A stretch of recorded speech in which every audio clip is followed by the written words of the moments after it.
पर्यावरण दिवस के मौके पर वृक्षारोपण कार्यक्रम का आयोजन।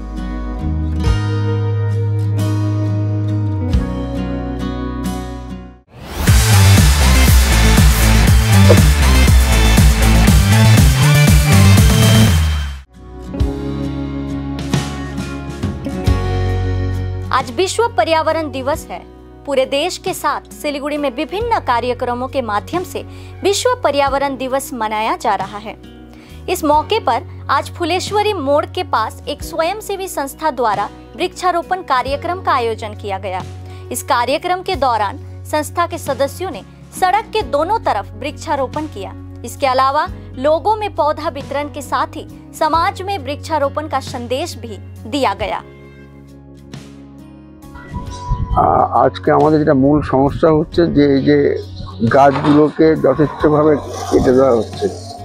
উন্নয়নের তাগিদেই অবশ্য করা হচ্ছে এবং উন্নয়ন করতে গেলে প্রথম যে কোপটা আসে সেটা কিন্তু এই গাছের উপর আসে। কাজেই কিন্তু গাছ যদি নষ্ট হয়ে যায় না থাকে তাহলে পরিবেশ অত্যন্ত খারাপ হয়ে যাবে। এই কারণে আমাদের এই পাড়াতে এই যে এনজিওর উদ্যোগে যে ব্যবস্থা নেওয়া হয়েছে সেই ব্যবস্থার মাধ্যমে আমরা গাছ লাগাতে চাচ্ছি, যাতে এই গাছের মাধ্যমে আমরা পরিবেশটাকে অনেক উন্নতি করতে পারি। বিশেষ করে অক্সিজেনের চাহিদা গাছের মাধ্যমে মেটানো হয় এবং পাশাপাশি আমরা যেটা ত্যাগ করি গ্যাসটা কার্বন ডাইঅক্সাইড সেটাও কিন্তু গাছ শোষণ করে। এই যে আদান প্রদানের ভিত্তিতে যে জগৎ চলে এটাও একটা তার প্রমাণ। কাজেই আমি আশা করব এই এনজিও যেভাবে এই কাজের দায়িত্ব নিয়েছেন বা যেভাবে দায়িত্ব কাঁধে তুলে নিয়েছেন তারা অত্যন্ত সুচারুভাবে এটাকে সম্পন্ন করবেন এবং আমাদের এই যে জায়গাটা আছে অভাবের জায়গাটা সেটাকে আমরা পূরণ করতে পারবো।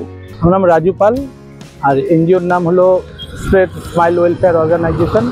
আজকে বিশ্ব পরিবেশ দিবস উপলক্ষে আজকে আমরা গাছের চারা আজকে লাগানো হচ্ছে, গাছের চারা আর গাছের চারা বিতরণ করা হচ্ছে।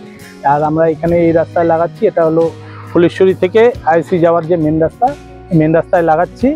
আর আমরা তন্দিত যে মেন রাস্তা ওই রাস্তাতেও আমরা গাছ লাগাবো।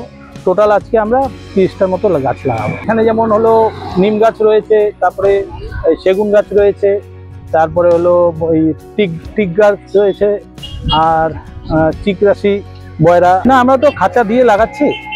আর এখানে যে আশেপাশে যারা আছে তারা যেহেতু এটা গাছ সবার জন্য তারা নিজে থেকেই বলেছে আমরা দেখবো, ওগুলো তোমরা লাগিয়ে তো আমরা দেখবো, বাদ বাকি জল দেওয়া বা যা যা করার আমরা করবো।